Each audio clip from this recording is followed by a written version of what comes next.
Studio Sheohar.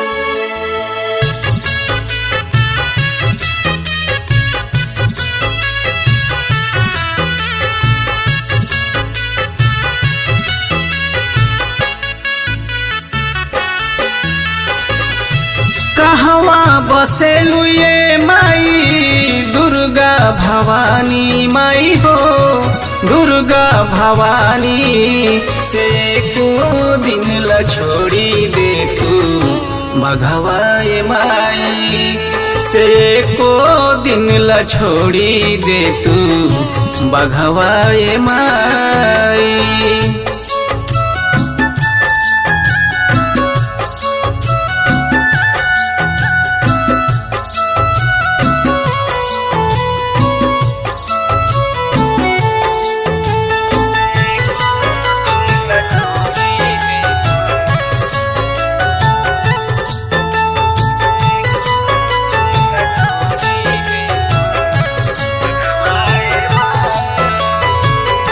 दिनों दिन बढ़ल जाता दुनिया में पाप हो ले लाया अवतार कोई दो पपियन के साथ हो।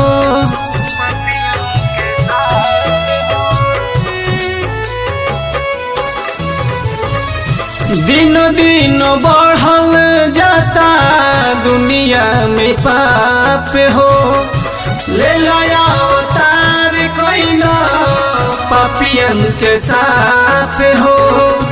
दुनिया में साधु बन के घूमता रे ठगवा माई हो घूमता रे ठगवा से को दिन ला छोड़ी दे तू बघवा माई से को दिन ला छोड़ी दे तू बघवा माई।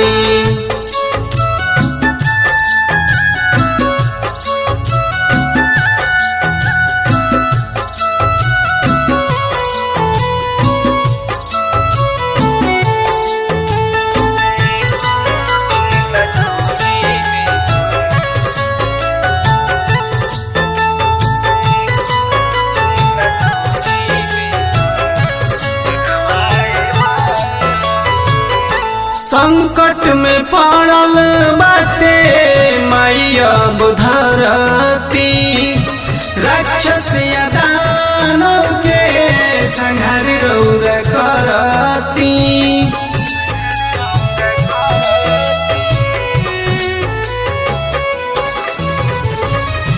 संकट में पड़ल बाटे माई अब धरती राक्षस दानव के संहार रौरा करती।